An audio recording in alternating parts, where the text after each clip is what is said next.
Hi everybody, Kevin Coupe here, and here's what's on my mind this Thursday morning. There was a story in the Chicago Sun-Times this week that quoted Howard Schultz, the CEO of Starbucks, as saying that Starbucks was a company that didn't have any technology. He said, "We have no technology, and our advantage," he said, "is humanity." And after that, he brought the tablets down from Mount Sinai and, nah, I'm just kidding.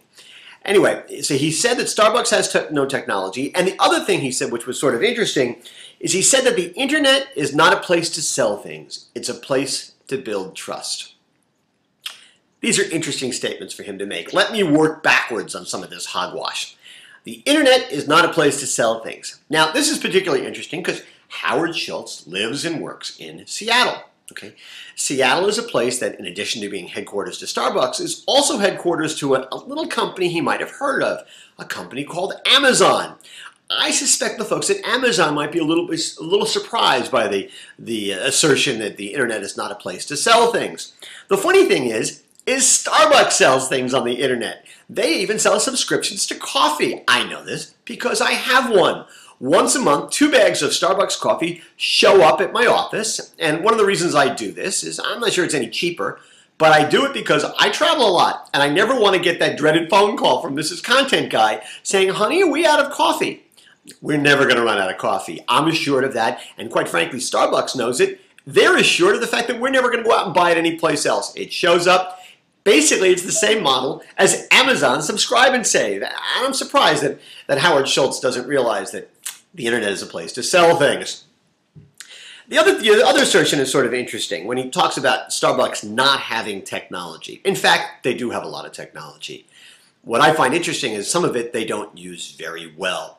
Let me give you an example. Their frequent shopper program. You may or may not know this, but in fact, if you go to Starbucks and you buy 15 coffees, the 16th is free.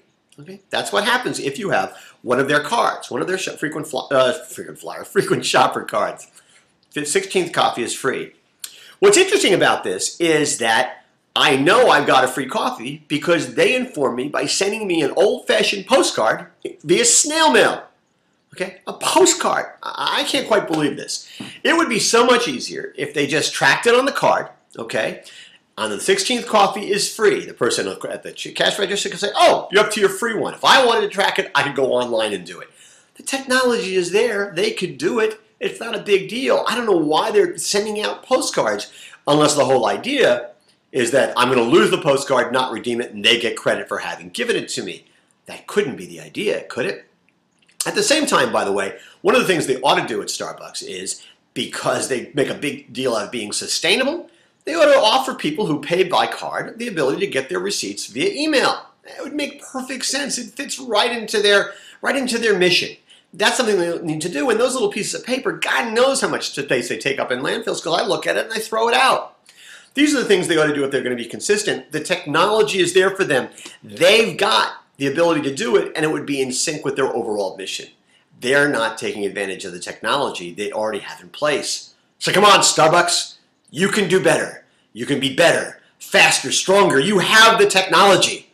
And one other thing, I may be criticizing Starbucks here, but the fact is that most retailers with loyalty programs could have exactly the same criticisms levied at them, because people are very, very good at creating loyalty programs that are good for the retailer, not necessarily easy for the consumer.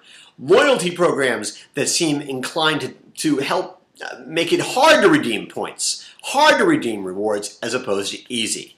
And I think these are criticisms that a lot of retailers should pay attention to. Anyway, that's what's on my mind this Thursday morning. As always, I want to hear what's on your mind. Have a great weekend, everybody.